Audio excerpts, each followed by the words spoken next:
Welcome to another episode of the Your Business Story podcast. I am your host, Kristin Spencer, the person who cares a lot about business storytelling, enough to start a podcast about it, apparently. Today, we are having a wonderful guest, and the title of today's episode is Exploring Your Rebel Spirit, and we've got guest Ann Bennett with us. Hi, Ann. How are you doing today? Hey, really, really good, Kristin. Thank you so much for having me on. It's an honor and a privilege to be with you and your people. Yeah, I'm so excited for them to hear your business story. But before we get into that, let me tell everyone exactly what today's episode is going to be about. So when I was growing up and I heard the phrase rebel spirit, I thought of something pretty different than what Ann Bennett is going to talk about in today's episode. I promise there will be no exorcisms required. Do you want to learn more about that inner voice you are sometimes tempted to ignore? During today's show, Renegade Branding's founder, Ann Bennett, the one and only, is going to talk with us about how we can embrace the things that make us stand out instead of hiding them. How will we do that? You guessed it, by asking Ann a bunch of curious questions. No matter what you do or who you are, you won't want to miss this episode where we talk about the value built into learning to stand out and embrace your unique brand of awesomeness. And thank you so much again for being on the show. The first thing that I normally like to do is ask if you could share a little bit of your business story, which I got to read about, and I'm super excited for the listeners to hear about. How did you get into this mode of creating branding by embracing the things that are unique? I think it's such an interesting question, because we're all taught and raised to kind of fit in and be part of the tribe, whatever that is, in our religions, our families, our communities, our culture. And yet, the thing that actually distinguishes you in the marketplace is doing something left of center, a little bit different, a little bit more about really what expresses and how you express yourself.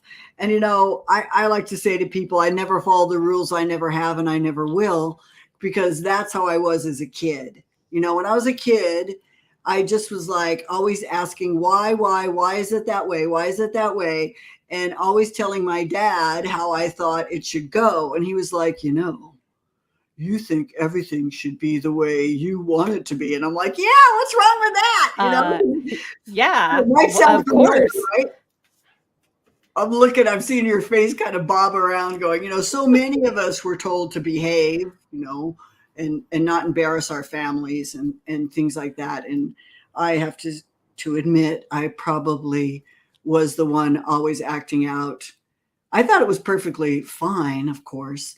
But my dad and my mom were not quite as excited about my explorations as I was.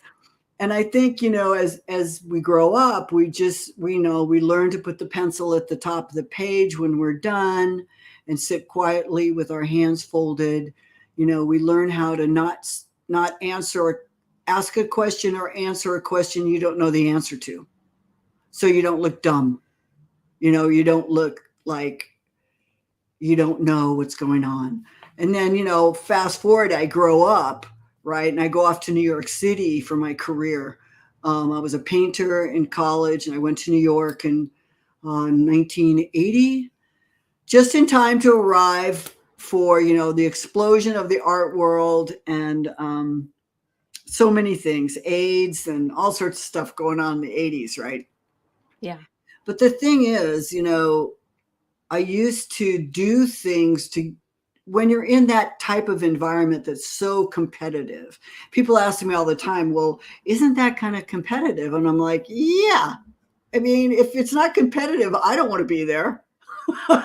Essentially, it's kind of like saying, isn't it crowded in California, or isn't it crowded in New York City? And I'd be like, yeah, because everybody wants to be there. So I want to be there with everybody, right? And I think, in New York, it was really about doing things that made you stand out and made you different. than everyone else in the marketplace. And, graphic design was what I was doing, art direction for magazines. I ended up as the first woman in the art department of Popular Mechanics. Whoa. And the only woman to work at Vogue magazine with no fashion in my portfolio. And people are like, well, how did you do that? And I was like, well, I didn't follow the rules. I'll tell you that much. I didn't do it the way everybody else was doing it. What happened was I actually took the Vogue magazine itself apart and redesigned the pages for my portfolio. So when I showed up at the interview, they were like, this looks familiar. And I'd be like, yeah. And, but it was just a different take on something they had already done. And I think just the chutzpah alone got me the job. So people ask me all the time how I did that. And I was like, well, I just decided to be brave, outrageous, and courageous. And that's really what it takes in the marketplace today. You cannot, you can't be mediocre. And lots of things are going to be changing. AI is going to bring in an up-leveling of writing, as you probably know about, right? And might be even, using some of that in your own work. And but what it's going to do is actually up the level of mediocrity. Like it's just going to go up. The writing is going to be better, but it's still not going to be uniquely yours or distinguishing you and your voice in the marketplace. So pretty soon, everyone's going to sound the same with the same languaging. So that's not going to work. So when I work with my clients, we really look at what distinguishes them in their uniqueness, which I think is 1% of your personality style. I like to say what breaks your heart and what pisses you off becomes the cornerstone of your brand. We write manifestos and we do all this kind of fun, creative stuff, like if your brand was a piece of music, what would it be? If it was a dog, what would it be? Things like that, just to get the creative process to kick in for the clients, because they don't, can't see their own eyebrows. They don't know what's happening. Right. Yeah, that's so true. I also work in messaging, so I was really excited when Anastasia introduced you to me. Shout out to Anastasia Lipsky, everybody. She was in season 1. Go listen to her episode, please. It's amazing. Yeah, but it's one of those things where, it sounds like you instinctually have that curiosity where you're like, here's what they're doing. Here's what I want them to do. Let me just show them. And a lot of people, like you said, are not courageous enough to do that. So that brings us into, okay, let me backtrack a little bit, because I'm really interested in how you went from the, graphic design into being a messaging expert with private clients. How did that transformation happen? It was ugly. I left New York. Transitions, I don't know why people think they're ever supposed to be smooth. They're really not. They're really stop and start and figuring it out and allowing yourself. I think the biggest problem is we don't allow ourselves to be in the unknown. We don't allow ourselves to say, hey, you know what? I actually don't know what my next step is, or I actually don't know how to do this. It's like the how is really a secondary thing that you don't have to know. In fact, when you do know, you kind of limit the possibilities to actually occur. Like if I said, how am I going to work at Vogue with no fashion in my portfolio? I never would have gotten the job. It just wouldn't happen, because I'd be busy up in my head, like, what am I going to wear and how am I going to talk and what do I need to say? And a lot of times in our desire to be successful, we follow what other people have done. And it's not that success doesn't leave clues. However, you need to follow for lack of a better word, your intuition, your heart, the thing that lights you up, the passion that you have for something will take you really far, especially if you're starting out. I like to think of myself as ignorance on fire most of the time, because that is how I got these jobs, and that's how I did my whole life.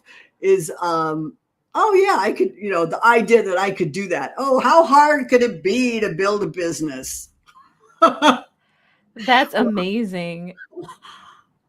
It's It's the crazy. audacity Yeah. to assume that you can do it, but I love that because so many of us are stuck in that mode of I'm afraid. And that's why this whole season for season 2, the theme is curiosity, because curiosity naturally shuts down that fear and that doubt when we can ask Mhm. ourselves questions.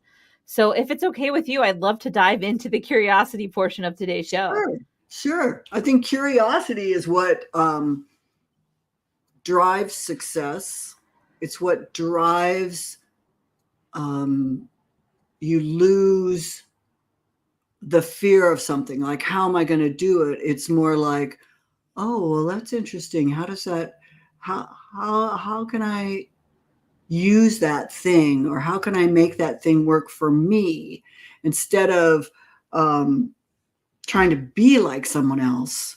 It's more about how can I be more myself and make that work. And when I started designing the archetypes that I have, the renegade archetypes, the nurturer, disruptor, innovator, and geek, I started with my own archetype, which is disruptor, because I Mhm. know that personality, I know that character really well. And I wanted to be myself in my business. I wanted to stop acting professional. I wanted to stop pretending that I wasn't making mistakes. I make mistakes all the time, and people are like, oh, it's part of your brand. Everyone's just openly accepting this disruptive attitude because I created it as a brand. And that's what I like to do for my clients. I like to create, if they're nurturers, I like to make everything they do nurturing and lovey dovey, and, come and get a big hug and tell me, everything about yourself, like you're Oprah. That's part of that brand. So that's the expectation. That's awesome. Yeah, I had a sort of transition myself where I was working with clients and we were like really honing in on what their skills were, and I was like, I really love color and my brand colors are black, white, and blue. So now you can see the explosion of color for those who are listening. My brand color is like 5 colors and it's a rainbow now, and I love it. And also, I'm known as the glasses lady. I have a bunch of different pairs of glasses. But exactly. And Anne is wearing an amazing pair of glasses today, which are even thicker than mine, if you can believe it. For those who watch me on social media, I've got some real thick ones. But today, Anne has me beat. And it was really gratifying for me to finally show up in a professional space and be myself. And people started saying, oh, you're the one with the really colorful profile, you're the one with the Mhm. glasses. And I was able to connect that with my empathetic branding, that I felt I felt more like myself than ever, and that helped my business. So it sounds like that's what you're doing, but you are also asking a lot of questions and being curious on their behalf. So let me ask you my first question for today, and you can say whatever you want. It doesn't have to be business centered. Whatever pops into your head, whatever you want to talk about, let's talk about it. Does that sound good? Great. That sounds great. Okay, so when I say the word curious, what are your first thoughts? Be 5 years old. Be 5 years old. 5 year olds, they don't know stuff. Like, we get older and older and older, and we think we know, oh, I know that. That's like, oh, I know how to do that, or I don't know how to do that, or I'm not that person, or I'm not this, or I'm not that. And I'm like, really?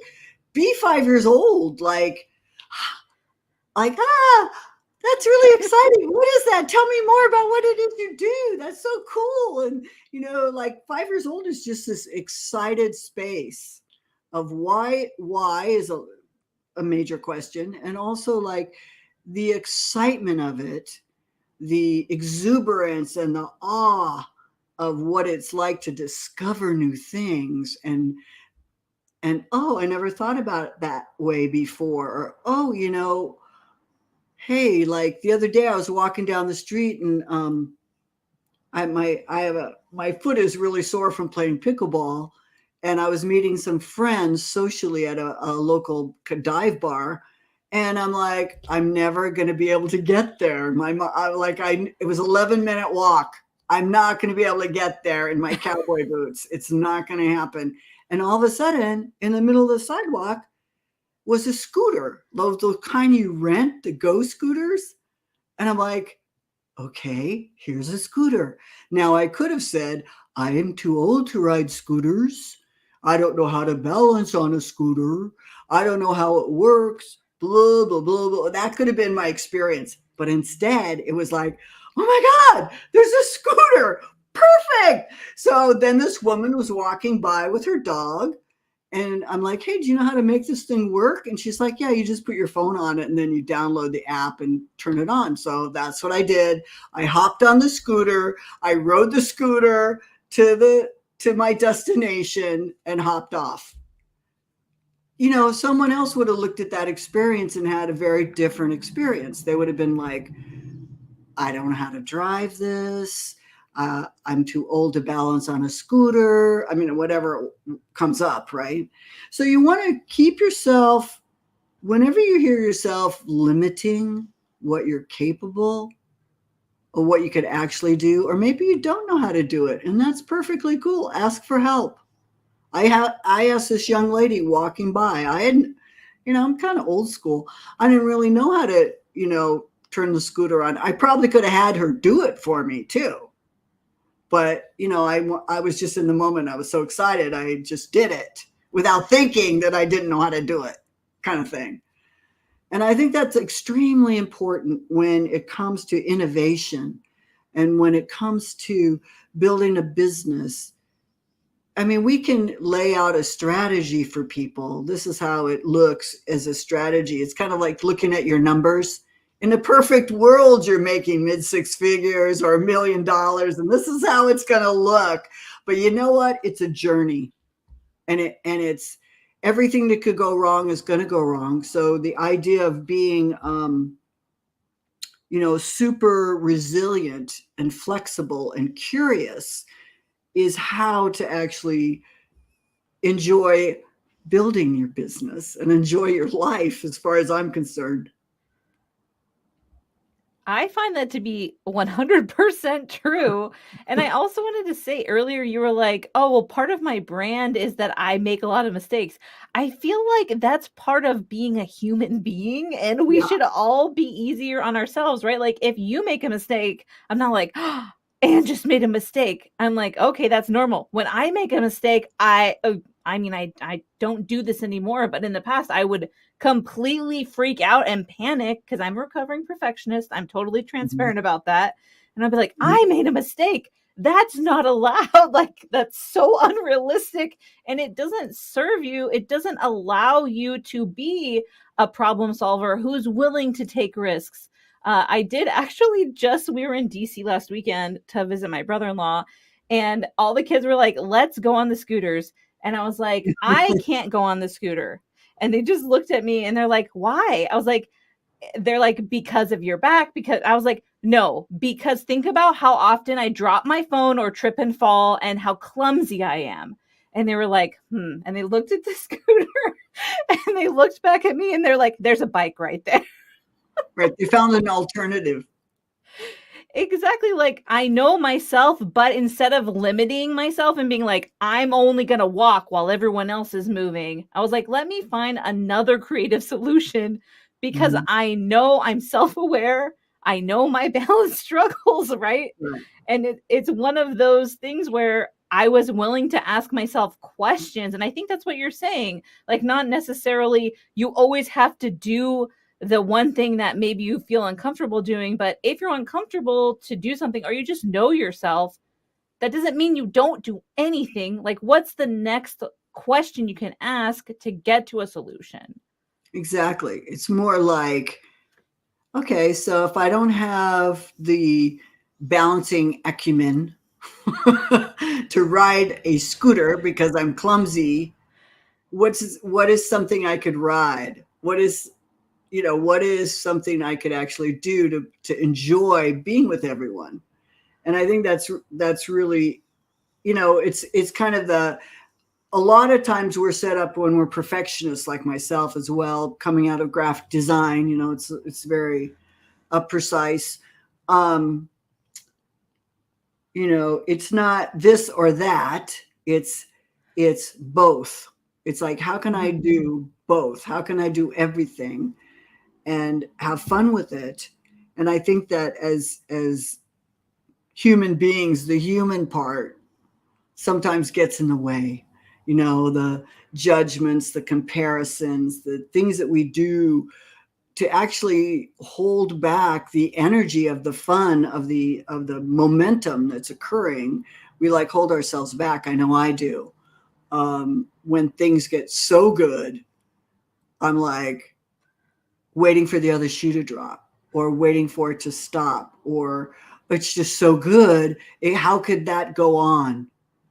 And so there's those limiting thoughts that, of course, we all have, and I have too, no matter what level. I think what really helped me a lot was I have a lot of friends and acquaintances that are million-dollar business owners, billion-dollar business owners, and they feel the same way. They actually don't want to ride the scooter, okay?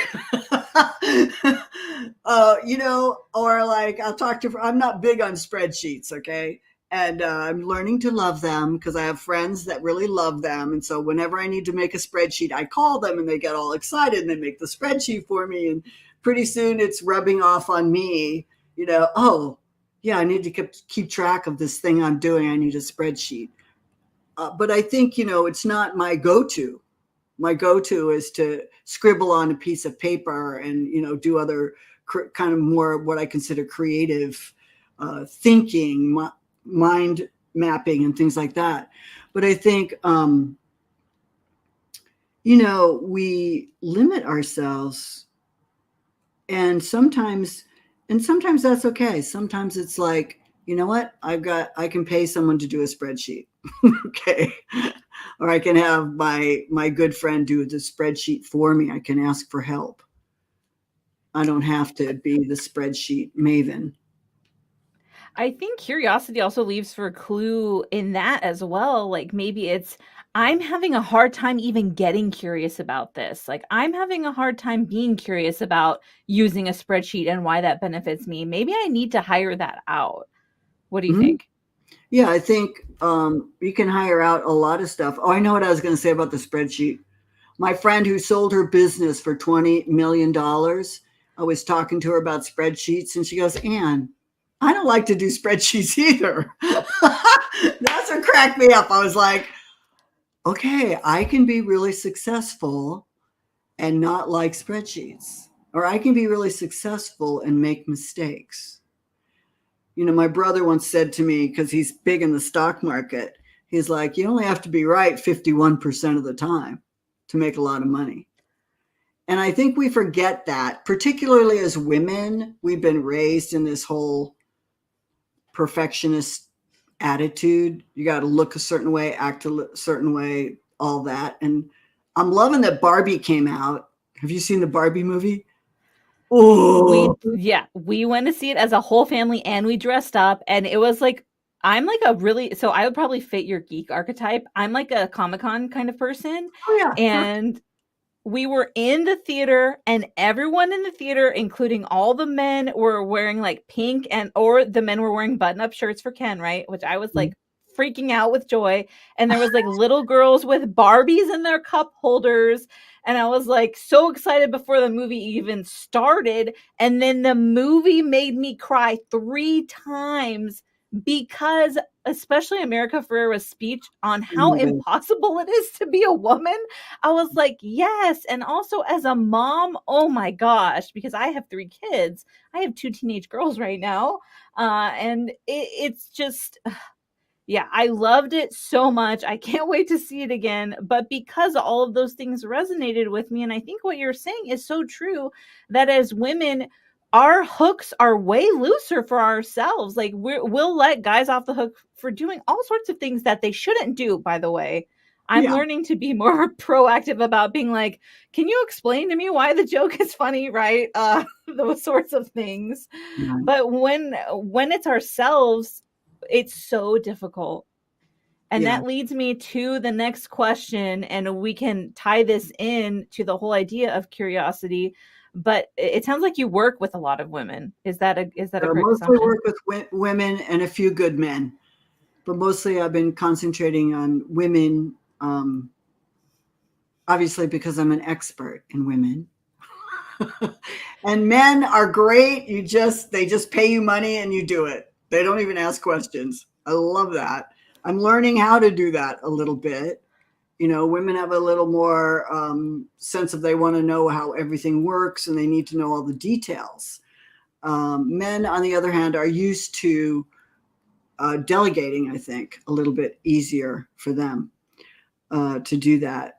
They I think get it. that's They're going true. to use their time in a different way. And they were Yeah. raised that way too. So, they've got a lot of advantages in that way and disadvantages in other ways, just like women, right? But so I'm sorry, what was your question about that? Okay, so you answered my question. Well, I had to ask the first question. So the question is like, as someone who's working with women, as someone who's bringing out these, things that make us unique, what are some things that you are curious about that other people in your industry aren't willing to be curious about? Well, I think that sometimes in my industry, people get very involved in the strategies and tactics. From my point of view, those things don't work as well as they could if you understand your personality style. If you understand, your renegade archetype, it's going to tell you a lot about what you're going to be really good at and what you should avoid. So, when you're a nurturer, you're doing certain things.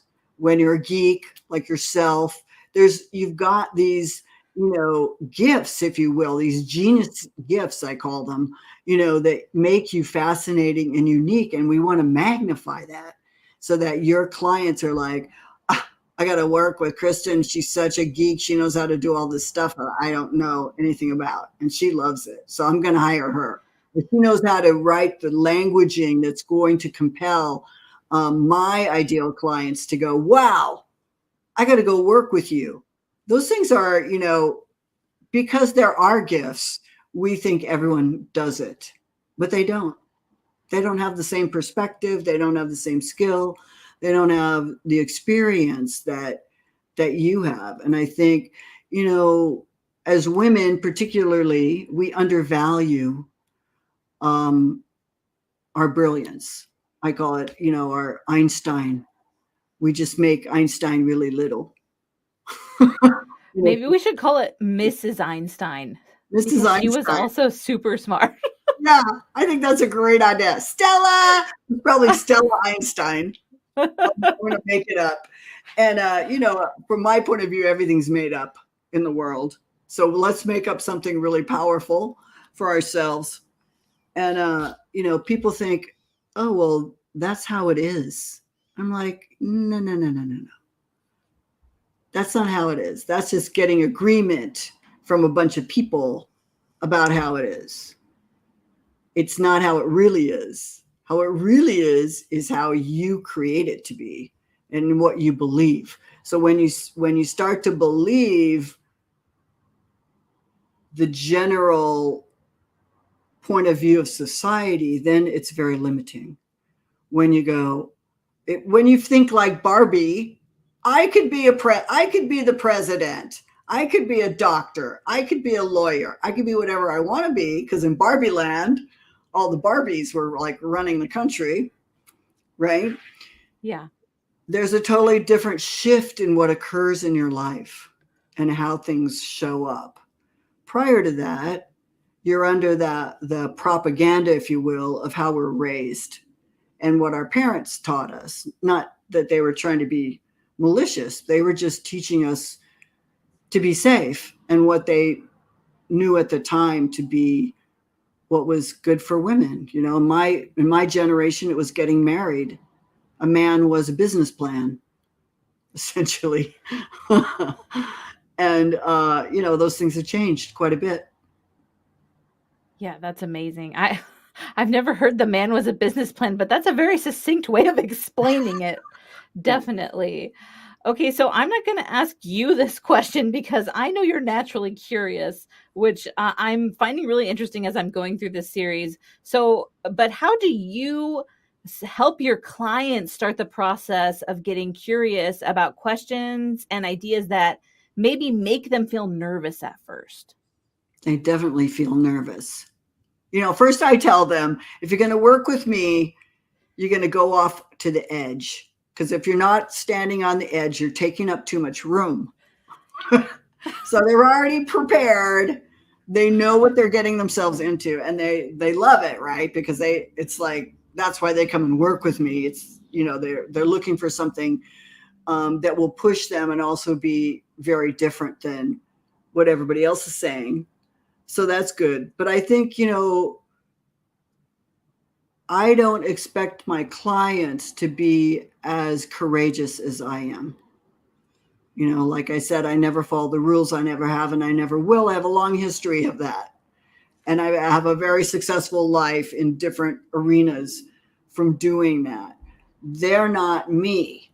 So when we can discover their archetype, it's very, very helpful. So if I'm talking to a geek like you, I know I'm going to go, okay, we have an infrastructure. We have a plan. We're going to lay that out first.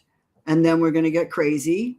We're going to do some crazy things. So just so you know, and then when I work with clients, it's very synergistic.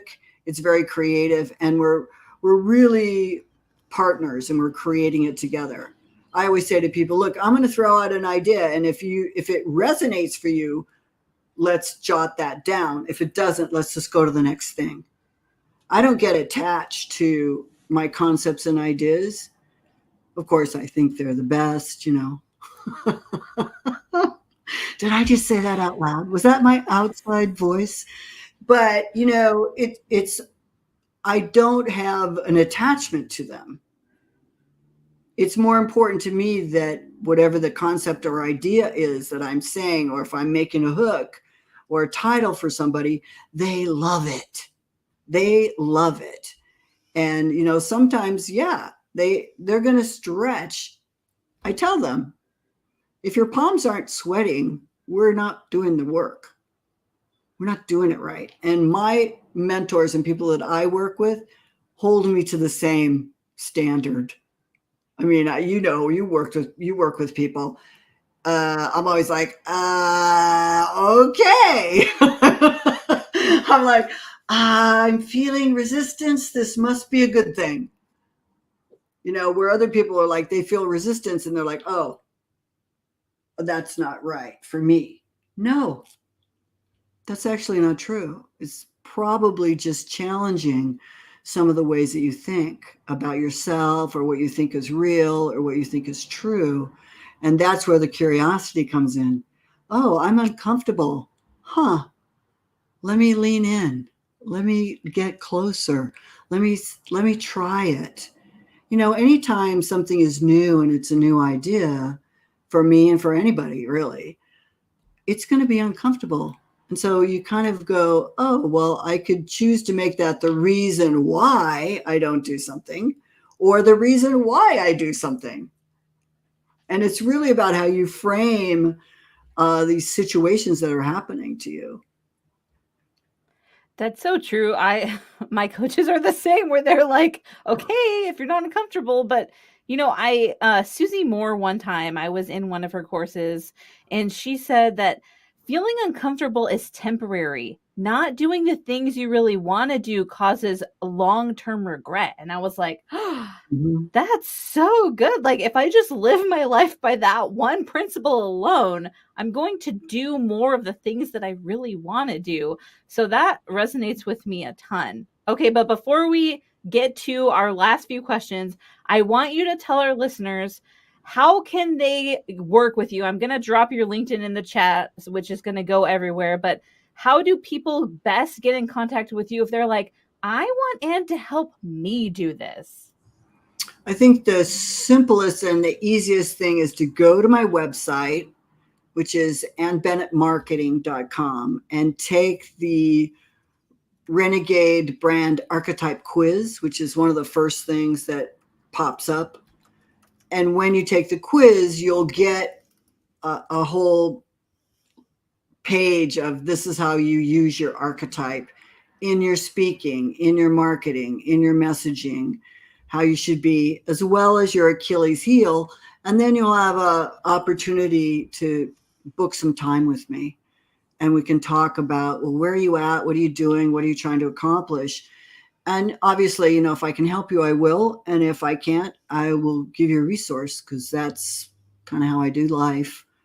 My whole thing is about how can I help you get to where you want to go, and in the quickest, fastest, easiest way to do that, right? Because there's a lot of ways to get somewhere, but when it aligns with your personality style and who you actually are, your what I call your renegade brand, it's so much easier. It's so much easier to know how you should market. There's so many avenues now. What would be the best for you? What's the best for you and your clients? Usually what's best for you is what's best for your clients. I know people do it the other way around. Oh, I have to be all about my clients and what's best for them. No, actually, because I'm a disruptor. It's all about you, baby. It's all about you. What you love, they're going to love, because they're going to align behind that. They're not going to align behind you trying to figure out what's in their head. Of course, you need to know the problems you're solving. I'm not saying that. I'm just saying, if you love TikTok and your clients are on TikTok, use TikTok. If all of it scares you, then just pick one that you can kind of deal with. Like maybe that's Facebook, because you've been on it the longest and you're more comfortable there.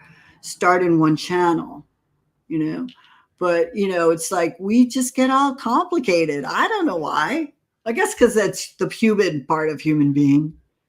We like to make it complex. It's actually fairly simple. If you find yourself in overwhelm, it's just that you don't know what to do.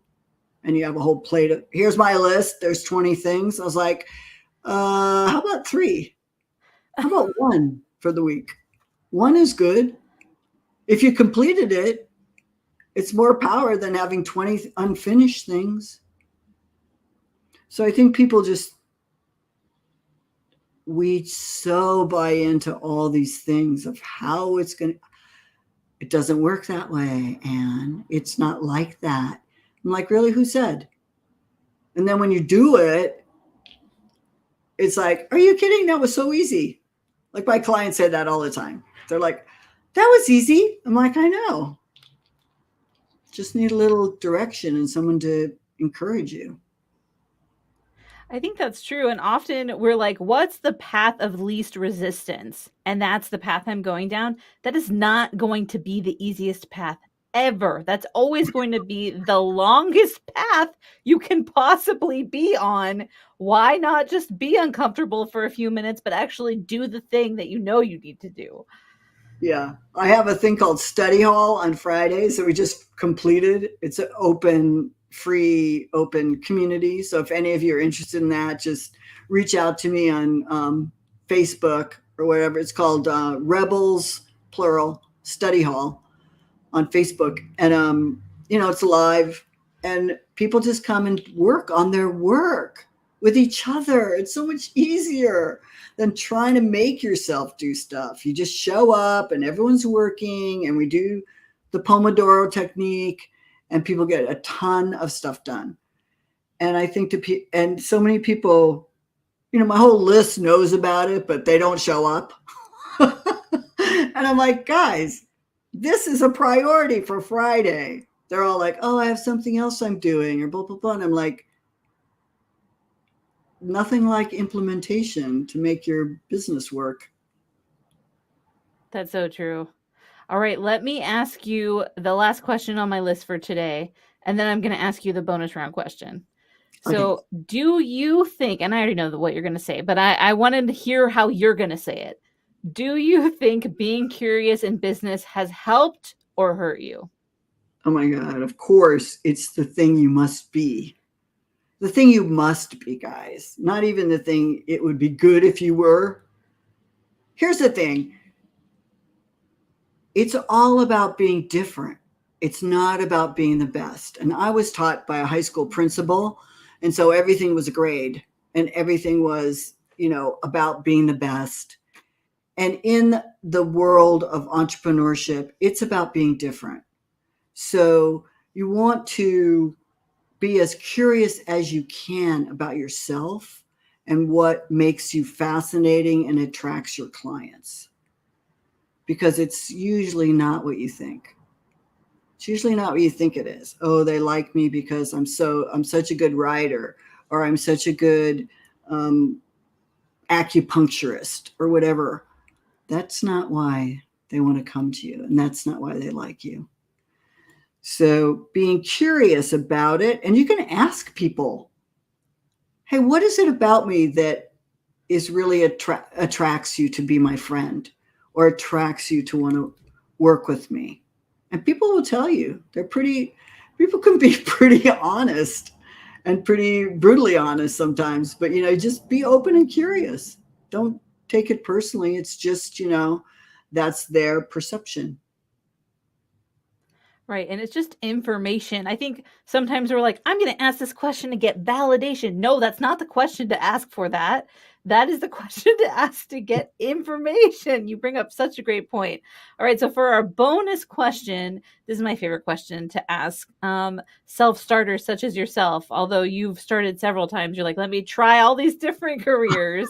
All right. What is one thing that you would say to my audience that would help them with their specific needs in mind if they're trying to figure out how to speak about their self, like themselves as a professional, and speak about their business?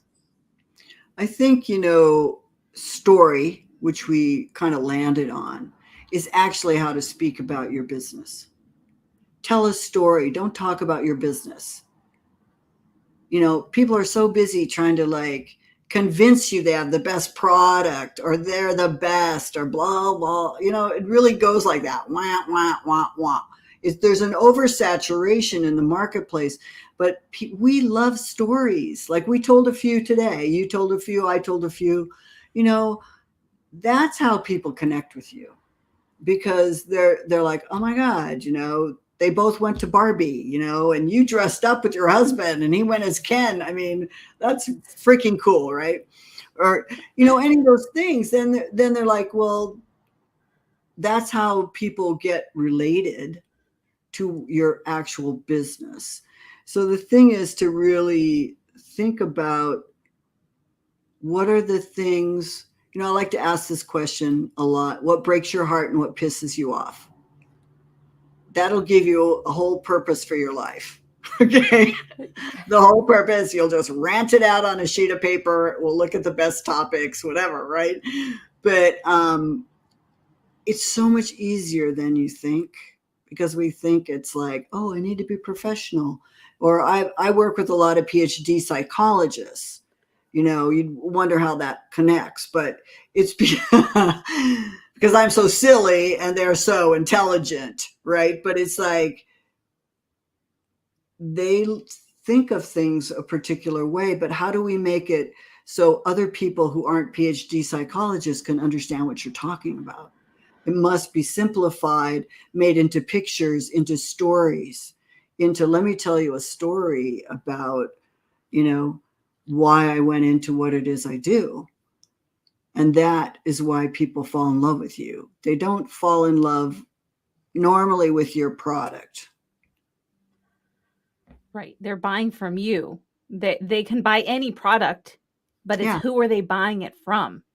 And in the marketplace, it's so saturated. If people want to know how to be a brander, go Google it. I'm going to put my own perspective on it that's going to make it fun and easy and kooky and crazy, and that's why people want to work with me. But if you just want to know the you know, the minutia, the nitty-gritty little pieces, you can find it anywhere. People, just like a doctor, you don't have to go to your doctor. You can, look up your disease. You can on Google. Sort of. Kind of, right? Dr. Google. Well, you know what I'm saying? It's like information, I guess is what I'm trying to say, is information is everywhere. We have AI, we have Google. It's only going to get even more crazy. But why would someone actually work with you is your perspective. It's how you view it. It's how you see it. It's how you interact with them. Like a AI is not going to interact with them the way a human interacts with another human being. It's just That's so true. not right now. Maybe later when we have replicants, and that's another conversation. That was a Blade Runner shout out for anyone who's listening. Thank you, Philip Dick, for all of your amazing work that you did. Brilliant. Right. And I told you I was a geek. I was very honest about that. I love that. I love that. Well, thank you so much, Ann, for being on the show. I appreciate you, listeners. I know you got so much wisdom out of that. So if you want to connect with Ann, go for it. Give her a shout out. And I just want to remind everyone who is listening to this, who is watching this, that you are amazing. I believe in you, and your business story matters. And I will be back again real soon. Everyone have a great rest of your day, whatever time of day it is. Thanks, Ann. My pleasure.